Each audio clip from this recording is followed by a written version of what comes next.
إن الحمد لله نحمده ونستعينه ونستغفره ونعوذ بالله من شرور أنفسنا ومن سيئات أعمالنا من يهده الله فلا مضل له ومن يضلل فلا هادي له وأشهد أن لا إله إلا الله وحده لا شريك له وأشهد أن محمدا عبده ورسوله أما بعد.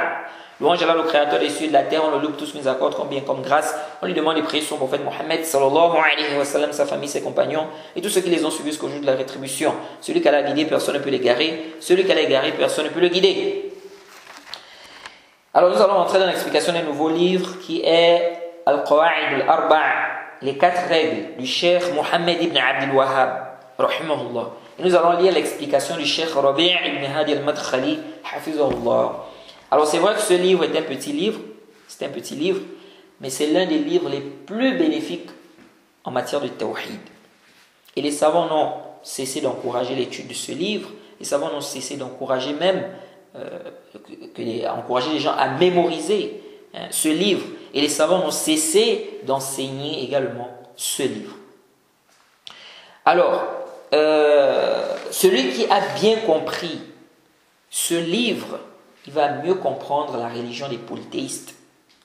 Et beaucoup de gens n'ont pas compris, les 4 règles que le cheikh Mohammed ibn Abdul Wahhab a citées ici dans ce livre, ce qui a fait qu'il y a des gens qui sont tombés dans des ambiguïtés, dans des questions de shirk, dans des questions de tawhid. Vous allez trouver des gens qui vont adorer des tombes, des gens qui vont invoquer des morts, des gens qui vont demander l'intercession auprès des morts, des gens qui vont invoquer des morts. Pourquoi? Parce qu'ils ont, n'est-ce pas, des ambiguïtés dans certaines questions, parce qu'ils n'ont pas bien compris, n'est-ce pas, ces règles-là, les 4 règles que le cheikh Mohammed ibn Abdul Wahhab a citées ici dans son livre. Alors, on va directement entrer dans le livre. D'abord, on lit d'abord la parole du cheikh Mohammed ibn Abdul Wahhab, ensuite on lit le sharh du cheikh Rabi', on fait la traduction. Et je profite à rappeler que le cheikh Rabi' ici dans son explication, il y a certaines phrases du matn du cheikh Mohammed ibn Abdul Wahhab qui ne mentionnent pas. Donc souvent on va mentionner ces phrases-là. Alors le cheikh Mohammed ibn Abdul Wahhab dit Bismillahir Rahmanir Rahim, donc au nom d'Allah le tout miséricordieux, le très miséricordieux, il dit اعلم أرشدك الله تعالى لطاعته أن الحنيفية ملة إبراهيم أن تعبد الله وحده مخلصا له الدين. Alors ici il dit sache qu'Allah t'oriente, qu'Allah te guide vers son obéissance. Sache qu'Allah t'oriente ou bien qu'il te guide vers son obéissance, que Al-Hanifiyata est la religion d'Ibrahim, que tu adores Allah subhanahu wa ta'ala seul en lui vouant un culte exclusif.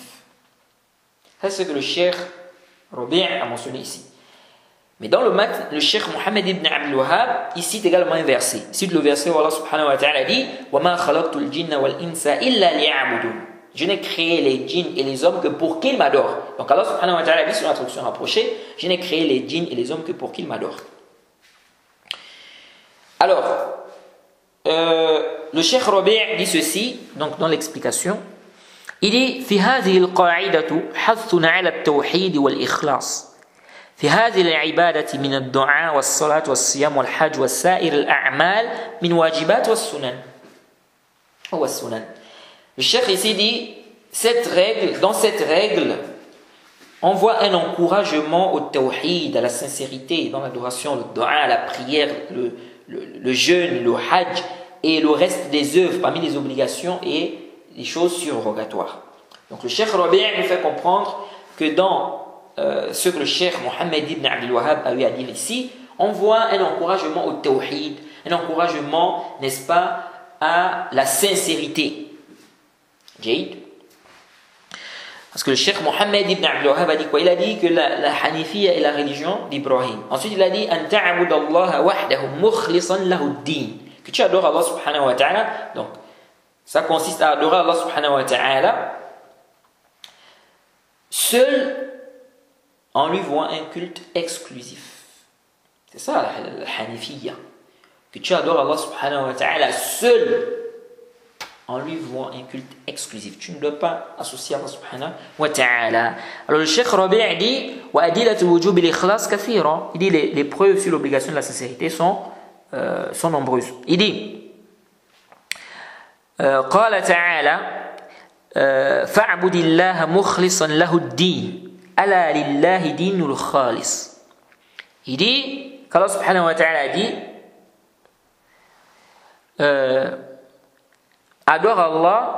adore donc Allah, selon la traduction rapprochée, adore donc Allah en lui vouant un culte exclusif.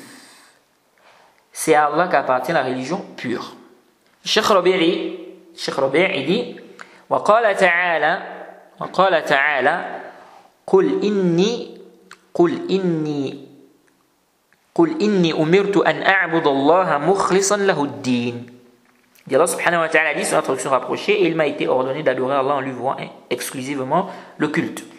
Cheikh Rabi' dit, Allah subhanahu wa ta'ala dit encore فَدْعُوا اللَّهَ مُخْلِصِينَ لَهُ الدِّينَ وَلَوْ كَرِهَ الْكَافِرُونَ. Allah subhanahu wa ta'ala dit sur la traduction rapprochée, invoquez Allah donc en lui vouant un culte exclusif, quelque répulsion qu'en aient les mécréants. Il dit, Allah subhanahu wa ta'ala dit encore وَقَالَ تَعَالَى وَمَا أُمِرُوا إِلَّا لِيَعْبُدُوا اللَّهَ مُخْلِصِينَ لَهُ الدِّينَ حُنَفَاءَ. Allah subhanahu wa ta'ala dit sur la traduction rapprochée, et il leur a été commandé cependant que d'adorer Allah en lui vouant un culte exclusif. Alors le Cheikh Rabi' ici nous cite plein de versets qui nous parlent de l'adoration et de la sincérité, c'est-à-dire qu'on doit adorer Allah subhanahu wa ta'ala seul sans rien lui associer.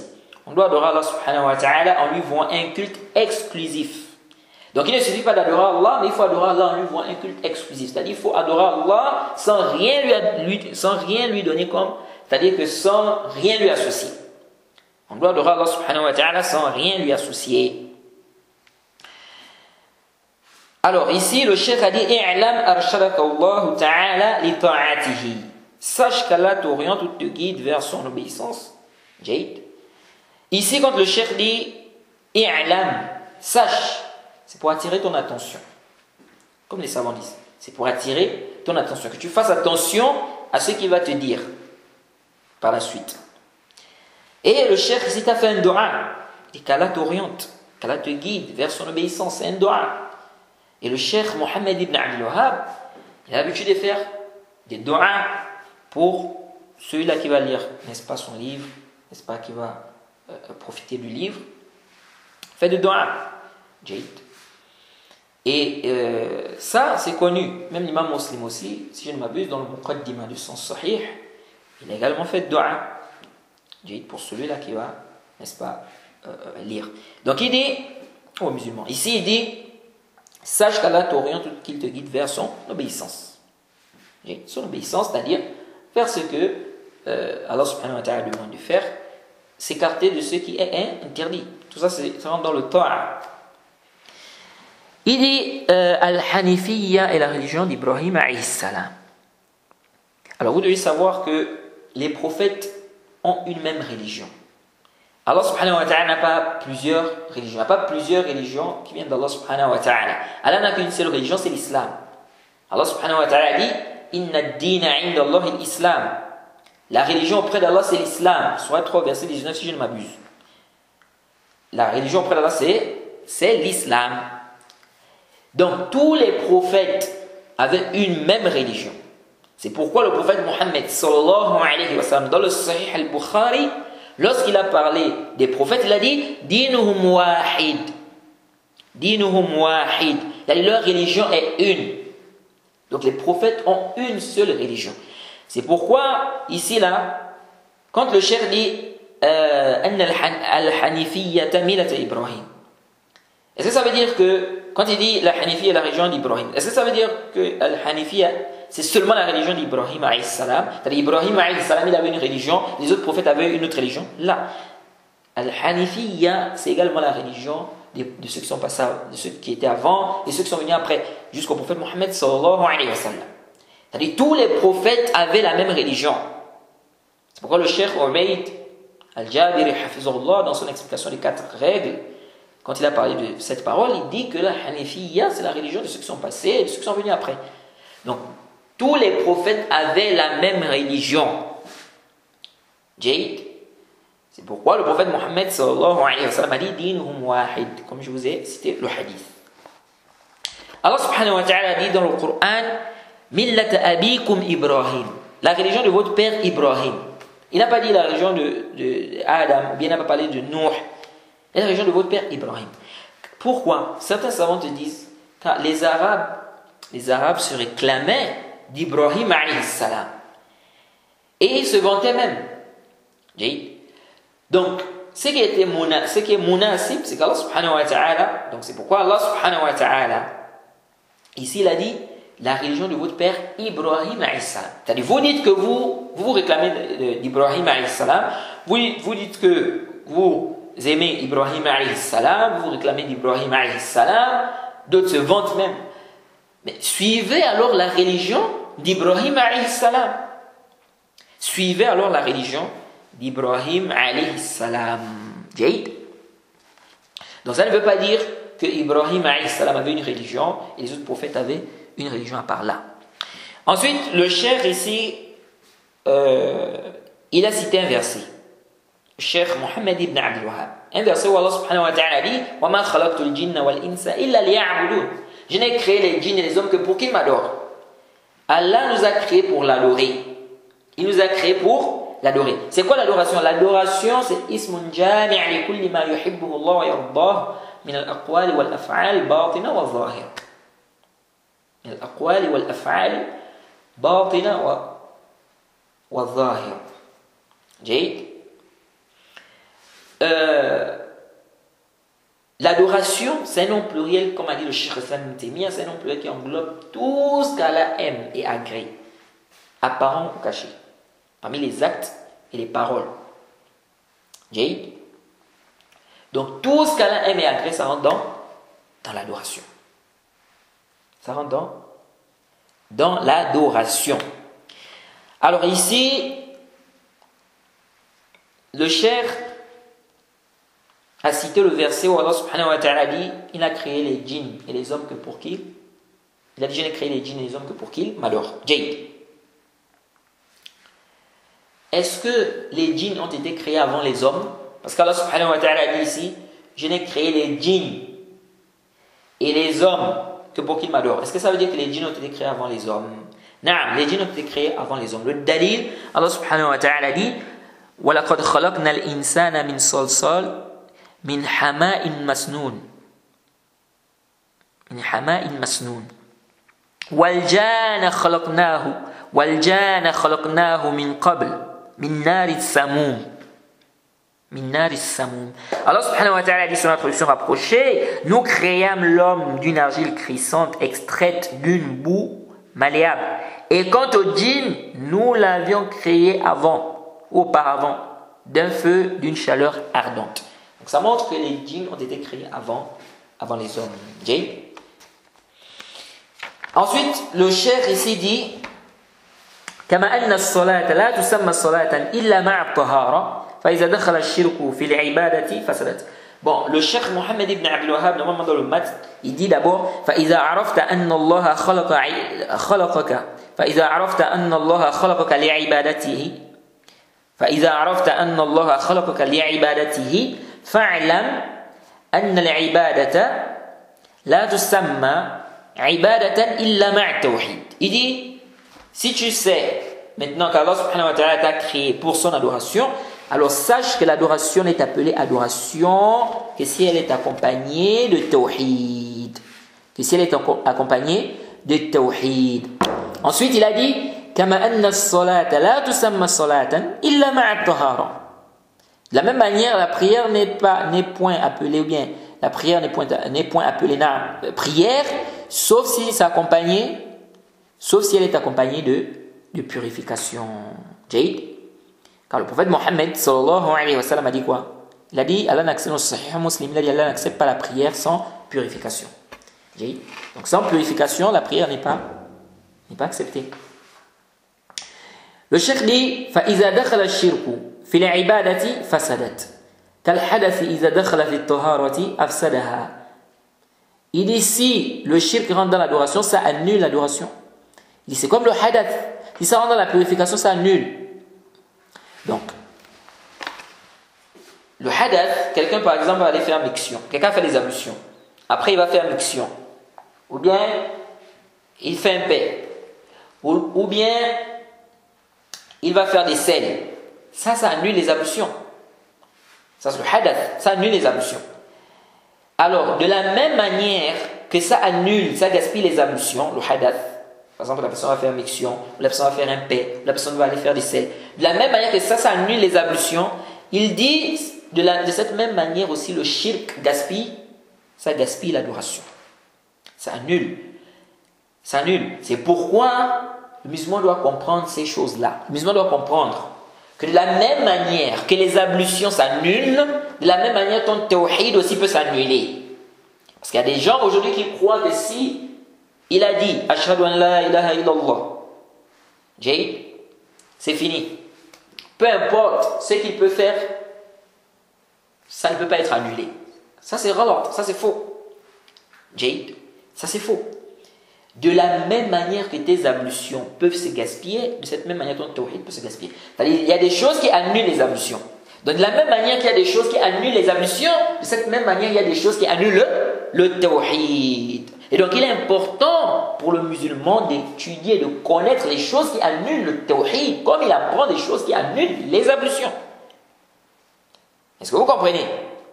Ça c'est très important de comprendre cela les frères. Quelqu'un va adorer Allah pendant 50 ans. 50 ans, il est dans l'adoration. Il adore, n'est-ce pas? Il fait les prières de nuit, il fait le jeûne, il a fait le hajj. C'est-à-dire plein d'adoration. Un jour seulement, il fait le shirk akbar. Il meurt comme ça annule tout ce que tu as fait pendant 50 ans là. Ça montre quoi? Ça montre qu'on doit donner beaucoup d'importance au tawhid. On doit prendre du temps pour étudier le tawhid. On doit donner plus d'importance au tawhid. Parce que le tawhid, si quelqu'un n'a pas compris le tawhid, si quelqu'un est dans le shirk, dans le kufr, eh bien, la personne elle va gaspiller complètement son islam. Car le kufr, le shirk, ça gaspille l'islam de la personne. Est-ce que vous suivez? Ça, c'est très important, les frères. Alors, ici, là, le cheikh a dit, le shirk gaspille les œuvres. Alors, vous devez savoir où ça gaspille l'adoration. Vous devez savoir que on a deux types de shirk. On a le grand shirk, on a le petit shirk. Le grand shirk, ça fait sortir de l'islam et ça annule toutes les œuvres si la personne meurt dans le kufr ou dans le shirk. Quand le petit shirk, comme le riya, l'ostentation par exemple, l'ostentation, ça n'annule que l'acte où il y a eu l'ostentation. Ça n'annule pas toutes les œuvres et ça ne fait pas sortir de l'islam. La petite ostentation, bien sûr. Et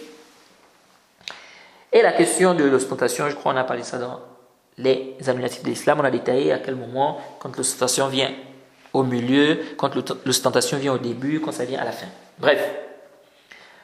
Ensuite, le cheikh Mohammed ibn Abdul Wahhab a dit ici, qu'Allah subhanahu wa ta'ala dit, كما قال تعالى ما كان للمشركين أن يعمروا مساجد الله شاهدين على أنفسهم بالكفر أولئك حبطت أعمالهم وفي النار هم فيها خالدون وفي النار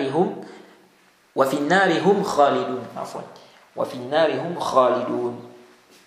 Allah subhanahu wa ta'ala dit, sous une introduction rapprochée, il n'appartient pas aux associateurs de peupler les mosquées d'Allah. Donc ils témoignent contre eux-mêmes de leur mécréance. Voilà ceux dont les œuvres sont vaines et dans le feu, ils y demeureront éternellement. Alors le cheikh Rabi' dit ici, en explication, الذي يصلي بغير وضوء صلاته باطلة ومأثوم مع ذلك. Le cheikh Rabi' dit ceci, il dit celui qui prie sans ablution, sa prière est nulle. Celui qui prie sans ablution, sa prière est nulle. Et il dit avec ça, il a le péché. La prière est nulle parce que le prophète Mohammed sallallahu alayhi wa sallam dit, comme c'est venu dans le Sahih Muslim, Allah n'accepte pas la prière sans purification. Et c'est venu dans le Mushkil Athar, tome 8, page 212, hadith numéro 3659.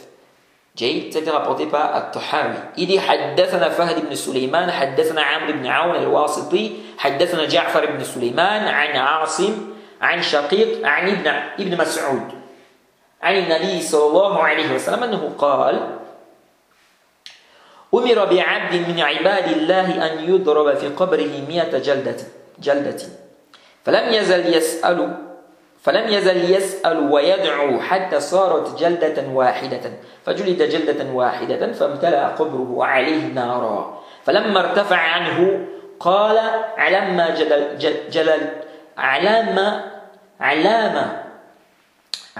جلدتموني قالوا إنك صليت صلاة بغير طهور ومررت على مظلوم فلم تنصره. Alors, ce hadith est un hadith authentifié par le Cheikh Al-Albani, par Al-Aini et bien d'autres. Le prophète Mohammed sallallahu alayhi wa sallam dit on va ordonner, n'est-ce pas, de frapper un serviteur parmi les serviteurs d'Allah, Jaïd, dans sa tombe sans coup. Il ne va cesser de demander, d'invoquer jusqu'à ce que ce soit un seul coup. Jaïd. Il sera alors frappé, n'est-ce pas, par ce coup. Et sa tombe se remplira de feu. Lorsqu'il va se relever, il va dire pourquoi vous m'avez fouetté? Et ils diront tu as fait une prière sans purification et tu es passé près d'un opprimé et tu ne l'as pas secouru. Alors ce hadith montre bel et bien que la personne ici a été châtiée. Limaza, pourquoi? Car elle a fait une prière sans purification. Donc le cheikh ici a dit Allazi yusalli bighayri wudu salatuhu batila. Celui qui prie sans ablution, sa prière est nulle. Ensuite il dit avec ça la personne a le péché. Ensuite il dit فإذا عبد الله بغير التوحيد صار مشركا كأنه عبد مع الله غيره.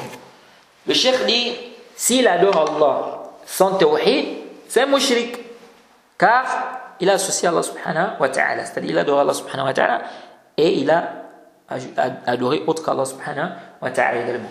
Il dit قال تعالى أولئك حبطت أعمالهم وفي النار هم خالدون. C'est le verset que le cheikh Mohammed ibn Abdul Wahhab a cité. Et le cheikh Mohammed ibn Abdul Wahhab a cité. Et ceux-là sont ceux dont les œuvres sont vaines et dans l'enfer, ils y demeureront éternellement. Ensuite, le cheikh Rabi' dit, Allah subhanahu wa ta'ala dit قل هل ننبئكم بالأخسرين أعمالا الذين ضل سعيهم في الحياة الدنيا وهم يحسبون أنهم يحسنون صنعا أولئك الذين كفروا بآيات ربهم ولقائه فحبطت أعمالهم فلا نقيم لهم يوم القيامة وزنا. Allah subhanahu wa ta'ala dit, selon la traduction rapprochée, voulez-vous que nous vous apprenions lesquels sont les plus grands perdants en œuvre? Ceux dont l'effort dans la vie présente s'est égaré alors qu'ils s'imaginent faire du bien. Ceux-là ont nié les signes de leur Seigneur ainsi que sa rencontre. Leurs actions sont donc vaines, leurs actions sont donc vaines et nous ne leur assignerons pas de poids le jour du jugement dernier. Ensuite, le cheikh Rabi' dit وهذا حالهم, et ça c'est leur situation, هم لا يدرون أنهم كفار. Ils ne savent pas, il dit, ils ne savent pas, qu'ils sont mécréants. ولكن حالهم تشهد عليهم. Mais leur situation témoigne sur eux-mêmes. والمشرك لو أنفق جبالا من ذهب ما قبل منه. قال تعالى وقدمنا إلى ما عملوا من عمل فجعلناه هباء منثورا. Le cheikh dit l'associateur, s'il dépense des montagnes d'or, il ne sera pas accepté de lui. Allah subhanahu wa ta'ala dit sur la traduction rapprochée, et nous avons considéré l'œuvre qu'ils ont accomplie et nous l'avons réduite en poussière éparpillée. Donc le kafir, le mushrik, s'il donne même des montagnes et des montagnes en or, c'est pas accepté parce qu'il faut qu'il soit d'abord musulman, il faut qu'il rentre dans l'islam. Et Allah subhanahu wa ta'ala dit Surat 5 au verset 36 Inna alladhina kafaru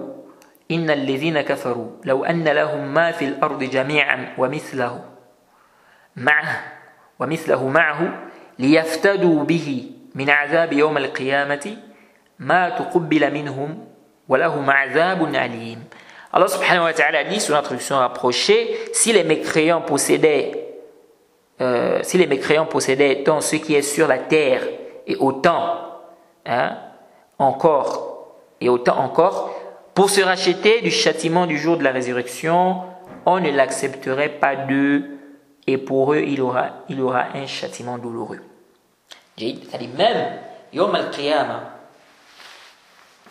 Allah subhanahu wa ta'ala dit que même si les koufars pouvaient donner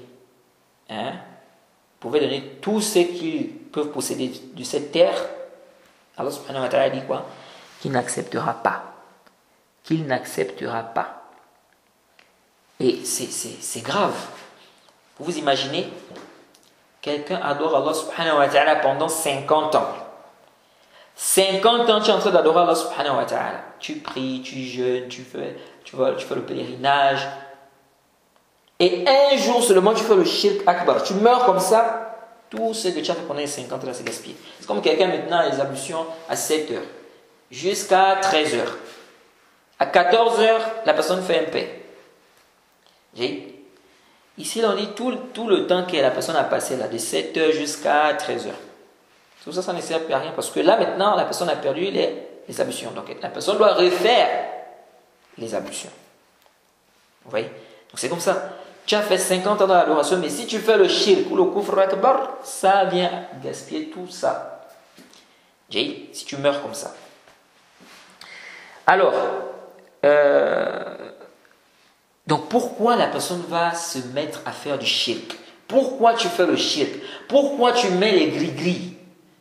Tu mets les gris-gris au rein, tu mets ça au niveau du bras. Pourquoi tu fais ça? Ô serviteur d'Allah, pourquoi tu fais ça? Celui qui fait le shirk akbar, quelqu'un qui fait le shirk akbar, parce que si tu mets des gris-gris, ou tu mets des trucs de protection, et tu crois que c'est ce qui protège indépendamment d'Allah, ça c'est du shirk akbar, du kufr akbar, ça fait sortir de l'islam. Celui qui fait le kufr akbar, le shirk akbar, qui meurt comme ça, c'est le jahannam. Il va en enfer et éternellement. Pourquoi tu vas te mettre dans une telle situation? Alors que c'est l'enfer éternellement, le châtiment éternellement. Alors qu'on te demande de faire quelque chose de simple, délaisser le shirk. Pourquoi tu veux invoquer autre qu'Allah? Pourquoi tu veux, n'est-ce pas, invoquer les morts? Pourquoi tu veux demander la protection aux morts? Demande à Allah. Et si tu es éprouvé, patiente.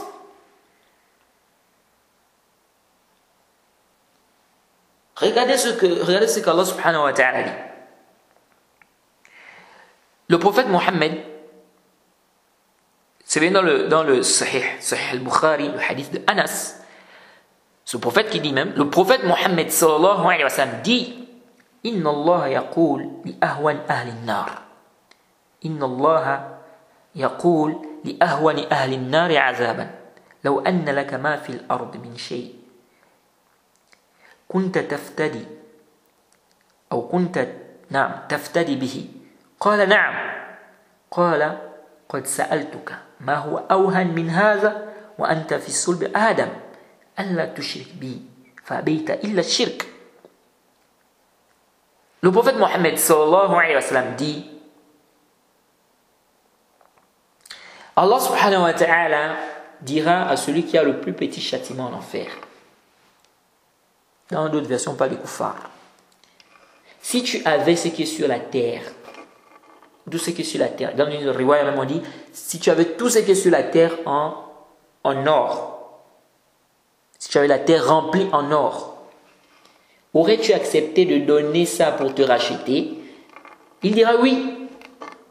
Allah dira, je t'ai demandé bien moins que cela, alors que tu étais encore dans le dos de Adam. Je t'ai demandé de ne rien m'associer, mais tu t'es obstiné à le faire. Vous voyez? C'est-à-dire, il va souhaiter, on lui dit, si tu avais la terre remplie d'or, est-ce que tu devais donner ça pour être sauvé, pour te racheter, pour être sauvé? Il dira oui. Allah subhanahu wa ta'ala dira, je t'ai demandé pourtant quelque chose C'est-à-dire, je t'ai demandé moins que ça. Je t'ai simplement demandé de ne pas m'associer. Donc, pourquoi le serviteur va gaspiller 30 ans, 40 ans, 50 ans d'adoration? Avec quoi? Avec le shirk. Ça, c'est dangereux. Ça, c'est très, très dangereux. Allah nous en préserve. Alors, maintenant, ici, on a une question. Il y a une mas'ala ici. On a dit, si tu fais le shirk akbar, le kufr akbar, ça annule les œuvres. Jade. Mais à quel moment ça annule les œuvres? Quelqu'un est musulman. Il fait le kufr akbar, le shirk akbar. À quel moment ses œuvres sont annulées? Est-ce que ses œuvres sont annulées dès qu'il a fait le kufr, le shirk, ou ses œuvres sont annulées s'il meurt dans le kufr, le shirk? Ah, ici il y a deux avis des savants. Certains savants ont dit dès que la personne fait le kufr akbar, le shirk akbar, ça annule les œuvres. Le dalil, nous dit Allah subhanahu wa ta'ala dit وَمَنْ يَكْفُرْ بِالْإِيمَانِ فَقَدْ حَبِطَ عَمَلُهُ وَهُوَ فِي الْآخِرَةِ مِنَ الْخَاسِرِينَ وَهُوَ فِي الْآخِرَةِ مِنَ الْخَاسِرِينَ. Soit 5 au verset 5. Nous dit Allah subhanahu wa ta'ala dit également وَلَقَدْ أُوحِيَ إِلَيْكَ وَإِلَى الَّذِينَ مِنْ قَبْلِكَ لَئِنْ أَشْرَكْتَ لَيَحْبَطَنَّ عَمَلُكَ وَلَتَكُنَّنَّ مِنَ الْخَاسِرِينَ. Soit Zumar au verset 65. Allah subhanahu wa ta'ala dit, nous t'avons révélé, toi et à ceux qui t'ont précédé, que si tu donnes des associés à Allah, tes œuvres seront certes annulées et tu seras parmi les perdants. Tu seras parmi les perdants. Donc ils disent, voilà, on a dit ici que dès que la personne fait le kufr, lorsque la personne fait le shirk, les œuvres sont annulées. Les œuvres sont annulées. Et Allah subhanahu wa ta'ala dit, il sera dans le là parmi les perdants. Est-ce que vous suivez? Donc il dit, ça montre ici que dès que la personne fait le kufr, ou dès que la personne fait le shirk, les œuvres sont annulées. Parce que le premier verset, Surat 5, au verset 5, on a dit celui qui mécroit donc en la foi, c'est-à-dire que qui sort de l'islam, qui apostasie, qui mécroit, ses œuvres sont annulées et il sera dans le parmi les perdants. Donc ça veut dire que dès que la personne fait le kufr, les œuvres sont annulées. Et il y a d'autres savants qui ont dit non. Les œuvres sont annulées si la personne meurt dans le kufr ou le shirk. C'est-à-dire, quelqu'un s'est islamisé ou quelqu'un est musulman. Après, il fait le kufr ou le shirk. À quel moment ces œuvres sont annulées? Ces œuvres sont annulées s'il meurt dans le kufr ou le shirk. Mais s'il ne meurt pas dans le kufr ou le shirk, c'est-à-dire qu'il revient encore dans l'islam, ils disent que ces œuvres ne sont pas annulées. Les œuvres qu'il a fait quand il était musulman avant d'apostasie, là, c'est pas annulé. Et le ta'thir de cette mas'ala, c'est à quel niveau? Le hajj, par exemple. Quelqu'un a fait le hajj. Quelqu'un était musulman, il a fait le hajj. Après, il a apostasie, il est sorti de l'islam. Après, il a fait tawbah, il est revenu dans l'islam. Est-ce qu'on va lui dire, il faut que tu refasses encore le hajj que tu avais fait? Parce que vous devez savoir que le hajj, c'est obligatoire une fois dans la vie. C'est obligatoire une fois dans la vie. Est-ce qu'on va lui dire, toi, tu as encore le hajj obligatoire à faire? Parce que ton hajj que tu avais fait là, ça s'est annulé quand tu as apostasié. Donc, tu dois refaire un autre hajj. Ou bien on lui dit, non. Comme tu n'es pas mort dans le kufr, tu reviens dans l'islam, ton hajj est valide, ton hajj est toujours là, ce n'est pas annulé, donc tu n'as pas à faire un autre hajj. Les ablutions, c'est la même chose. Est-ce que l'apostasie annule les ablutions? Quelqu'un s'est converti, bien quelqu'un est musulman. Jade, il apostasie par exemple à 13h30. Il fait le kufr ou le shirk akbar. 14h30, il revient dans l'islam. Quelqu'un est venu par exemple faire une exhortation, ça l'a touché, vraiment, il a fait tawbah et khalas, il revient dans l'islam. 14h30. Est-ce que lui, on va lui dire, si par exemple, il n'a pas fait un paix, il n'a pas fait miction, il n'est pas allé faire les sels, c'est-à-dire il n'a pas fait des choses qui annulent les ablutions, sauf qu'il a apostasié. Est-ce que ça seulement, l'apostasie là, ça annule ses ablutions? Donc, s'il revient à 14h30, est-ce qu'on va lui dire, toi, il faut que tu refasses encore les ablutions? Par exemple, s'il n'avait pas prié Zuhr, hein, il a apostasié à 13h30, c'était l'heure d'après le Zuhr, par exemple. Donc, il n'a pas prié. Mais on est toujours dans le temps de Zuhr, 14h30. Lui, s'il revient, est-ce qu'on va lui dire, refais les ablutions, parce que quand tu as apostasié, là, ça a annulé tes ablutions. Ou bien on dit, non, il peut prier avec ses ablutions, tant qu'il n'avait pas perdu ces ablutions-là, donc, soit avec le pain ou bien les sels, etc. C'est-à-dire les choses qui annulent les ablutions. Je ne sais pas si vous avez compris. Donc, ça c'est une mas'ala aussi qui est importante. Jade. Alors, comme je vous ai dit, les savants ont divergé. Donc, certains savants ont dit, dès que la personne fait le kufr, le shirk, ça annule. Donc, si on dit, dès que la personne fait le kufr, le shirk, ça annule, ça veut dire quoi? Ça veut dire que celui-là qui a apostasié, s'il revient dans l'islam, s'il avait fait le hajj, on va lui dire, il faut refaire le hajj. Parce que quand tu as fait l'apostasie, quand tu as apostasié, là, ça a annulé ton hajj. S'ils avaient les ablutions, on dit, ça a annulé les ablutions. Donc, il faut refaire les ablutions. Il y a d'autres savants qui ont dit non. L'apostasie, par exemple, n'annule pas les ablutions.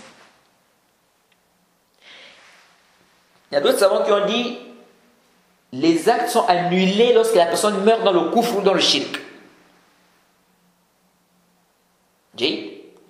On a par exemple Ibn Hazm.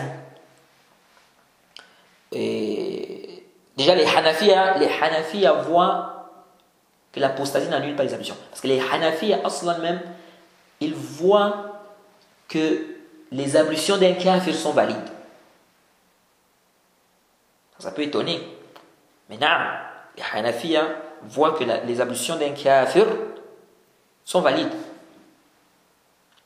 Parce qu'ils ne voient pas que la foi c'est une condition de validité pour que les ablutions soient. C'est-à-dire ils ne voient pas que c'est une condition pour que les ablutions soient valides. Mais sahih, l'avis qui est juste, c'est l'avis de la majorité des savants. C'est-à-dire que les ablutions d'un kafir ne sont pas valides. Les ablutions d'un kafir ne sont pas. C'est pas valide parce qu'il n'est pas musulman. C'est une adoration. L'adoration, pour que ça soit accepté, il faut quoi? Il faut l'islam. Il faut l'islam. Alors ici, intabihu. Nous disons as-sahih, ar-rajih, c'est que les actes sont annulés lorsque la personne meurt dans le kufr. C'est-à-dire que si la personne ne meurt pas dans le kufr ou dans le shirk, les œuvres ne sont pas annulées. Le dalil c'est le verset 217 de la sourate Baqarah, la sourate 2. Allah subhanahu wa ta'ala dit وَمَنْ يَرْتَدْ مِنْكُمْ عَنْ دِينِهِ فَيَمُوتْ وَهُوَ كَافِرٌ فَأُولَٰئِكَ حَبِطَتْ أَعْمَالُهُم فِي الدُّنْيَا وَالْآخِرَةِ وَأُولَٰئِكَ أَصْحَابُ النَّارِ هُمْ فِيهَا خَالِدُونَ. Allah subhanahu wa ta'ala dit ceux-là qui vont donc sortir de leur religion, donc abandonner leur religion, apostasier, qui se détournent de leur religion, c'est-à-dire qu'ils apostasient, sortent de l'islam, ils sortent de leur religion.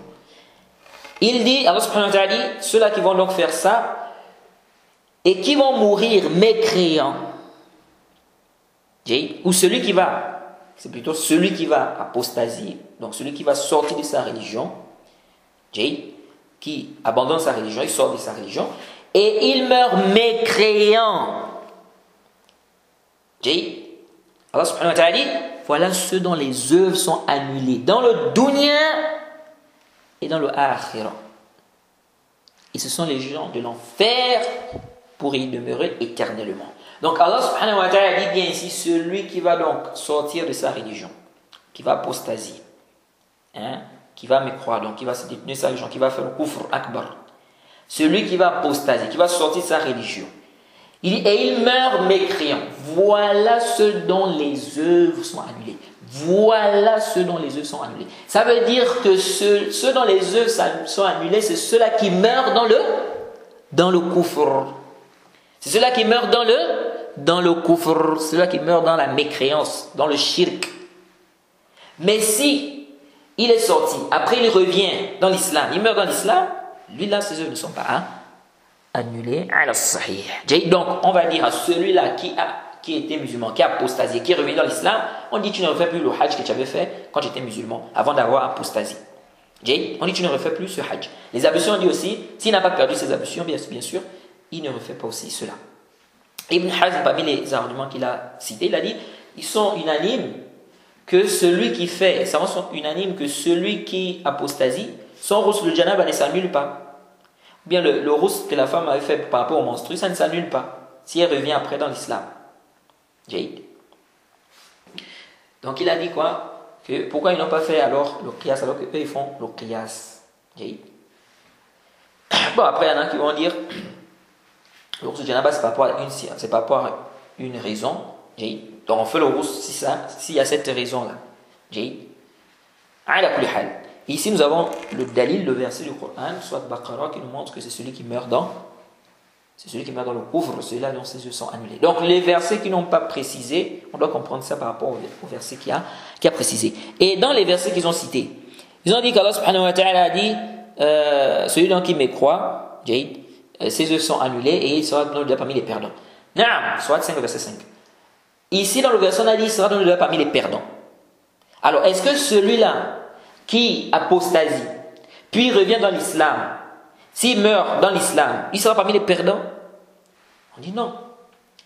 Donc ça montre ici que, ici ça ne parle pas, ça parle bien d'un cas de quelqu'un qui meurt dans le kufr. De quelqu'un qui meurt dans le kufr. Jade.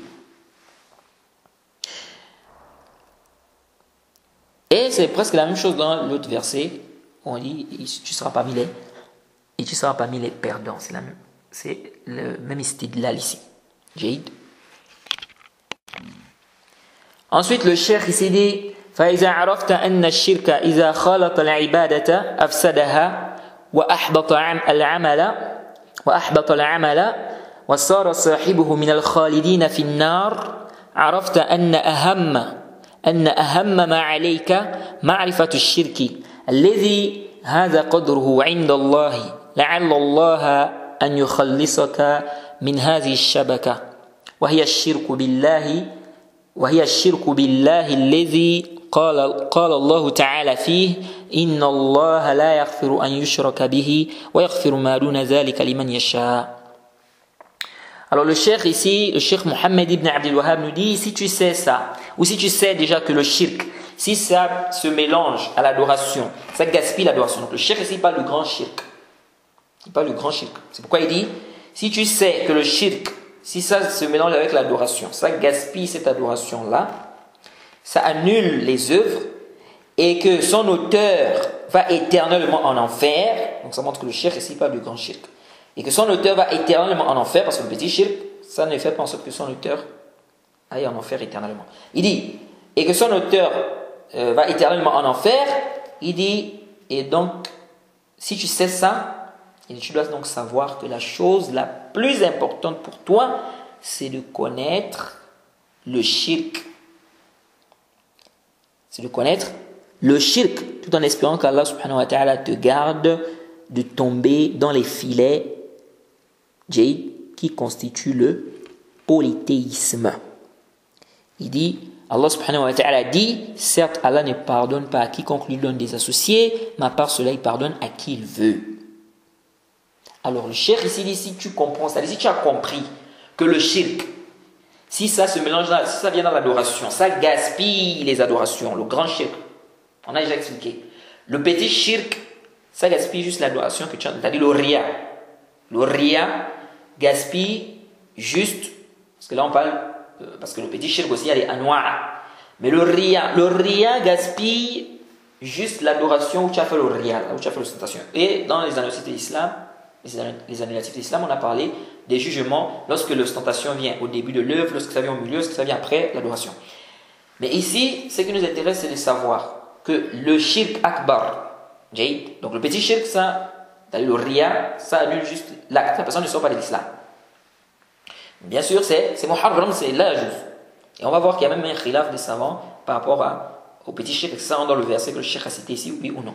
Bref, le grand shirk, le shirk te fait comprendre ici que si tu as compris que le shirk, lorsque ça va dans l'adoration, ça gaspille l'adoration, ça te gaspille l'adoration, c'est gaspillé, les œuvres sont gaspillées. Il dit, si tu as compris ça, avec le tafsir qu'on a déjà apporté, si tu as compris ça, et donc tu dois savoir que la chose la plus importante pour toi, c'est de connaître le shirk. Tu dois connaître le shirk. Parce que c'est quelque chose qui va faire en sorte que tu ailles en enfer éternellement si tu meurs comme ça. Donc c'est une chose que tu dois connaître afin de t'écarter. Et c'est pourquoi il est important de connaître également ce qui n'est pas bien. C'est pourquoi Huzaifa, le compagnon Huzaifa disait, comme c'est venu dans le Sahih Muslim, dit كان الناس يسألون النبي صلى الله عليه وسلم عن الخير وكنت أسأله عن الشر مخافة أن يدركني. Il disait que les gens posaient la question au prophète Mohammed sallallahu alayhi wa sallam sur ce qui était bien. Les gens posaient la question au prophète ou posaient des questions au prophète sur ce qui était bien. Il dit je lui posais des questions sur ce qui était mauvais, c'est-à-dire ce qui était mal, ce qui était mauvais.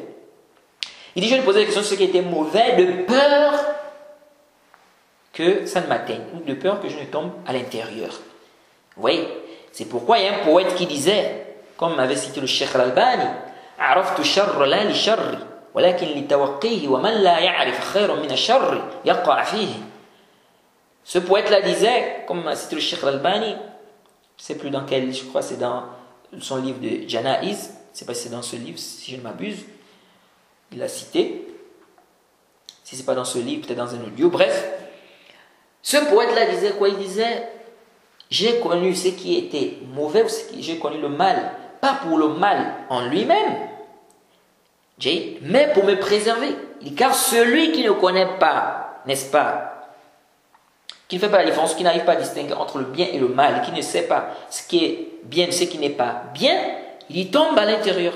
Donc celui qui n'arrive pas à connaître le mal, il tombe dedans. Parce qu'il ne sait pas. Il ne sait pas. Regardez aujourd'hui, là, quand on parle des questions de transactions commerciales, les ventes. Et je demande qu'Allah subhanahu wa ta'ala me facilite, que je puisse terminer le chapitre des ventes du Durar de l'imam Shawkani. Beaucoup de gens aujourd'hui ne connaissent pas ne connaissent pas ce qui est halal, ce qui est haram dans les transactions, dans les ventes et tout ça. Et vous voyez des gens font des transactions, ils sont en plein dans l'illicite, en plein dans le haram. Pourquoi? Parce que la personne ne sait pas. Donc quand tu ne sais pas, c'est évident que tu tombes dedans. Vous voyez des gens qui font des choses, quand vous allez au marché, vous voyez ces choses, vous dites subhanallah. Des gens qui font vraiment des transactions illicites. Et ils pensent que c'est halal, que c'est licite. Tout ça à cause de quoi? Le jahl. Ce poète-là disait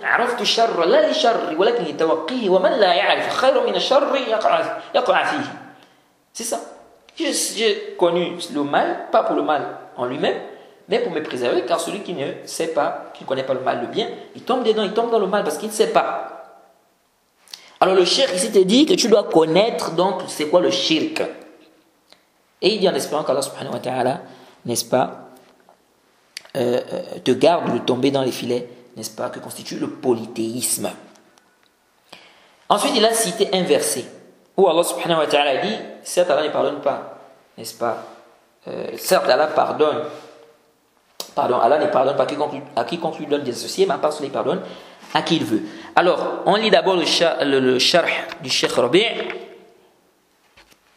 Le Cheikh Rabi' dit ceci, et donc il explique maintenant cette parole du Cheikh Mohammed ibn Abdul Wahhab. Il dit لا بد أن نعرف الشرك بكل أصنافه من دعاء غير الله أو الصلاة أو السجود لغير الله أو الذبح أو النذر لغير الله أو التوكل على غير الله. Il dit ici, c'est-à-dire que nous devons connaître le shirk dans toutes ses, c'est-à-dire nous devons connaître le shirk sous toutes ses formes. Nous devons connaître le shirk, le polythéisme, sous toutes ses formes. Les invocations, l'invocation pour autre qu'Allah, les prières, les sujoud pour autre qu'Allah, l'immolation, les vœux pour autre qu'Allah, la confiance, placer sa confiance à autre qu'Allah. Il dit, إلى آخر العبادات التي شرعها الله على لسان رسوله. كل ذلك حتى لا نقع بهذه الأعمال أو بعضها في الشرك بالله.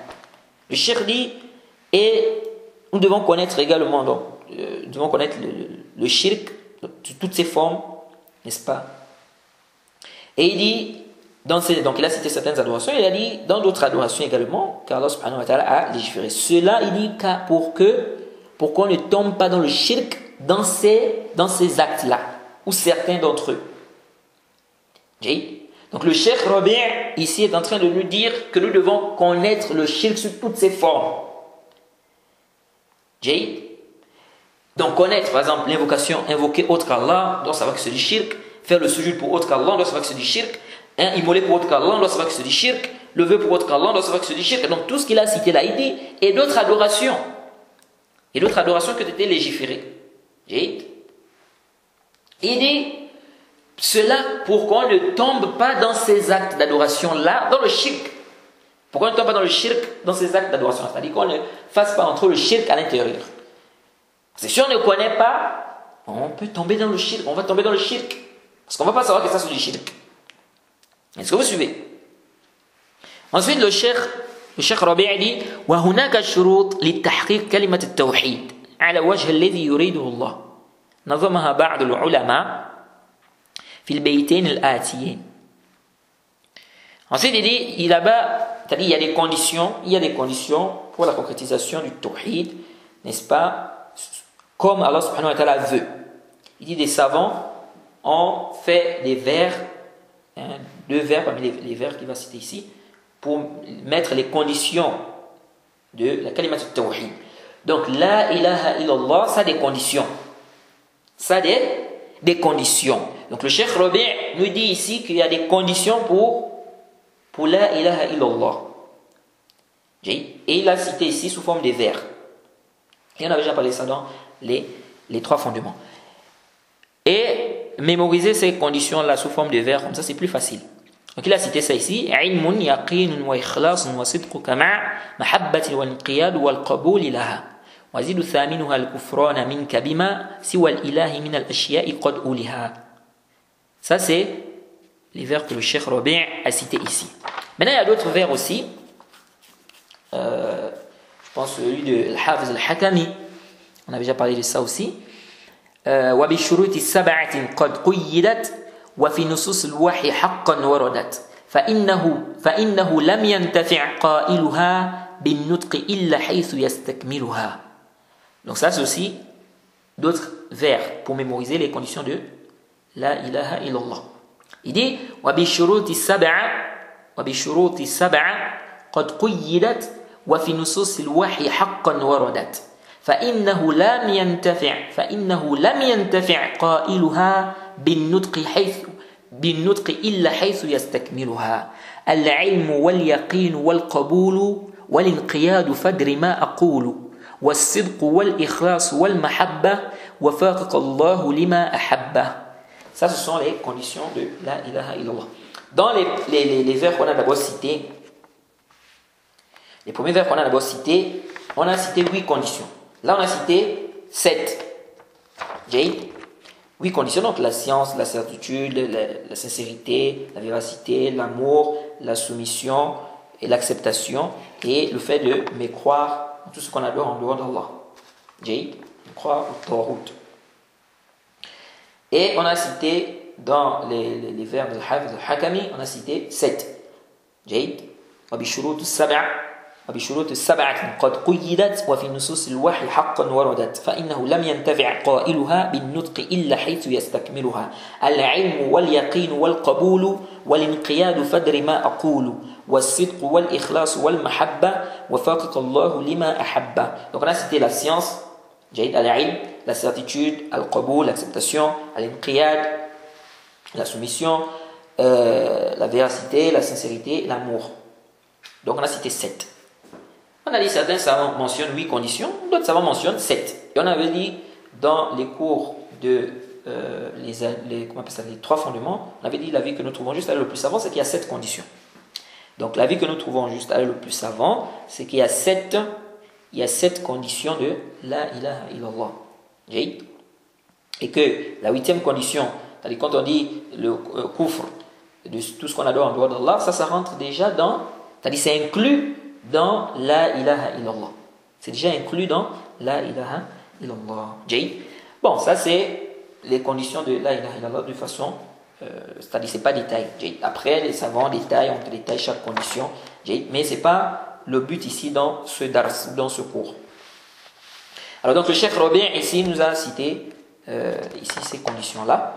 Ensuite il dit, le cheikh dit فالشرك لا يغفره الله ولكن إذا وقع أحد من الناس في الشرك يبين له فإن لم يرجع عنه يكون مشركا ويحكم عليه بالشرك بعد التبيين له.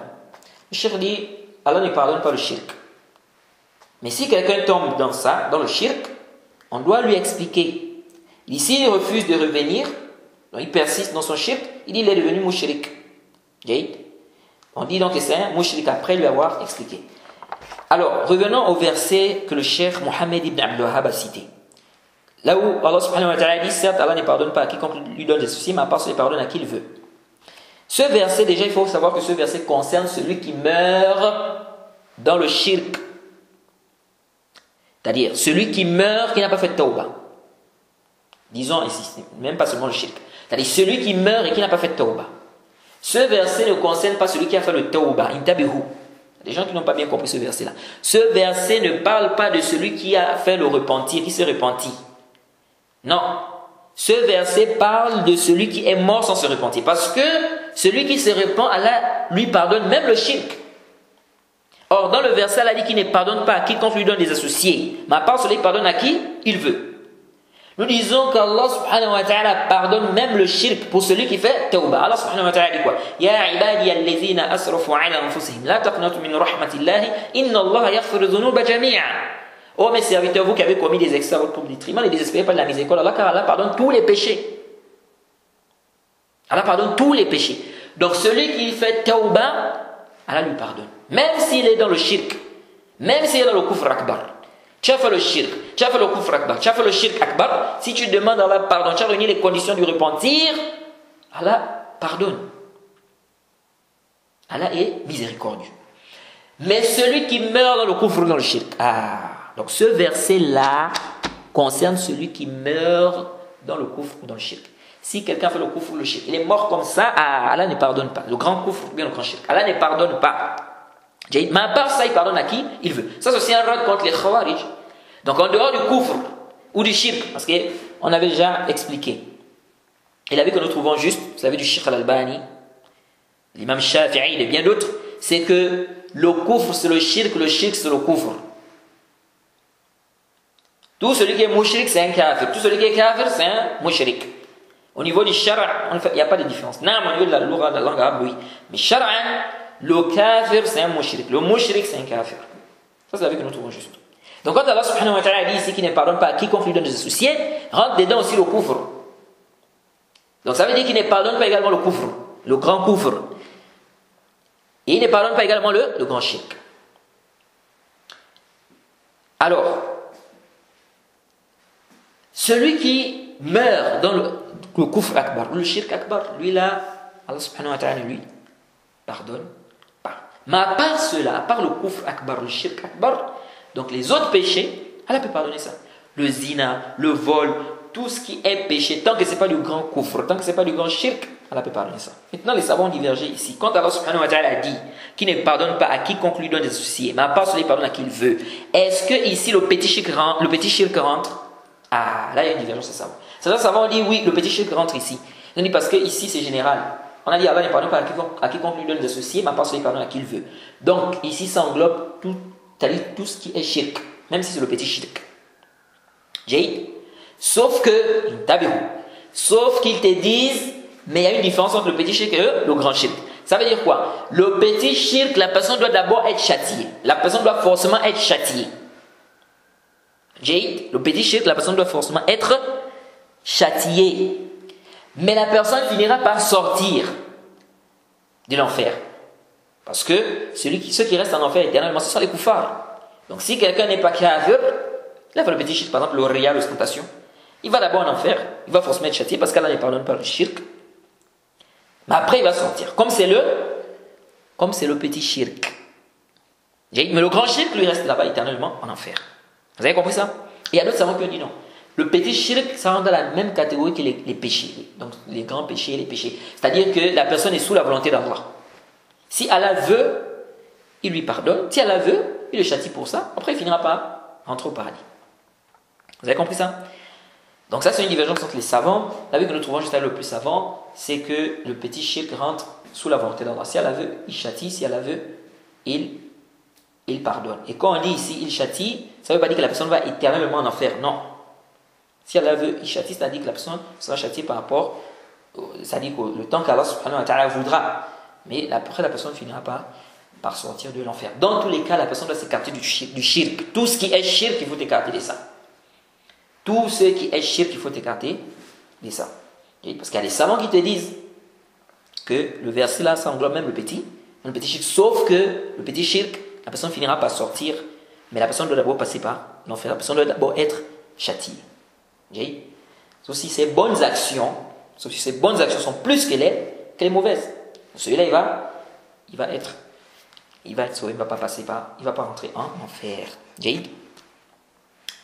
Alors ça, c'est ce qu'il faut retenir ici par rapport à ce verset. Alors ici, là, le Cheikh Rabi' a dit quelque chose.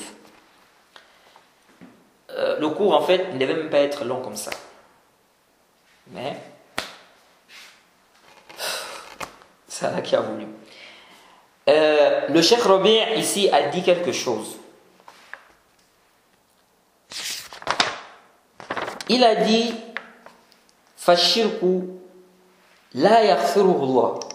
Il dit le shirk, Allah ne pardonne pas cela. Si quelqu'un tombe dans le shirk, on doit lui expliquer. Il dit mon frère, ça c'est du shirk. Ou bien lui dire que ça, ce que tu es en train de faire là au serviteur d'Allah, c'est du shirk. Et que ça fait sortir l'islam. Il dit فَإِنْ لَمْ يَرْجِعْ عَنْهُ. Donc, on doit lui apporter des preuves, on dit ça c'est le shirk. Il dit فَإِنْ لَمْ يَرْجِعْ عَنْهُ يَكُونْ مُشْرِكًا وَيُحْكَمَ عَلَيْهِ بِالشِّرْكِ بَعْدَ التَّبْيِينِ لَهُ. Il dit s'il ne revient pas, ou s'il persiste, eh bien on dit que c'est un mushrik. Et, n'est-ce pas, on dit que c'est un mushrik après avoir levé l'argument. C'est-à-dire que s'il ne revient pas après éclaircissement et tout, les preuves qu'on lui a apportées, eh bien, on dit que la personne est mushrik. Mais qui doit faire le takfir? Qui doit dire qu'il est mushrik? Tout le monde? Ou bien c'est seulement les savants? Est-ce que le ammi a le droit de faire le takfir? Est-ce que le ammi a le droit de dire que tel est kafir? Alors, cette question, on va répondre à cette question au prochain cours, Inch'Allah. Au début du prochain cours, on va revenir sur cette parole du Cheikh Rabi' et on va répondre à cette question, Inch'Allah. Parce que je vois qu'on a pris beaucoup de temps déjà pour ce premier cours. Donc le prochain cours, Inch'Allah, on va revenir sur cette parole du Cheikh Rabi', cette dernière parole du Cheikh Rabi' ici. Ensuite, on va répondre à cette question. Est-ce que le takfir est réservé seulement aux savants? C'est-à-dire que le ammi n'a pas le droit de faire le takfir de manière absolue. Est-ce que le ammi n'a pas le droit de faire le takfir de manière absolue? C'est-à-dire, est-ce que le ammi peut faire le takfir? Est-ce que le ammi peut faire le takfir? Ou bien on dit que le takfir est réservé seulement aux savants et que le ammi n'a pas le droit de faire le takfir de manière absolue. Ça, on va répondre à cela. Le ammi, c'est-à-dire le commun des musulmans. Bien d'autres disent le musulman lambda. On va répondre à cette question au cours prochain. Bi'idhnillahi ta'ala. Wa subhanaka lahumma wa bihamdik. Wa ashhadu an la ilaha illa anta astaghfiruka wa atubu ilayk.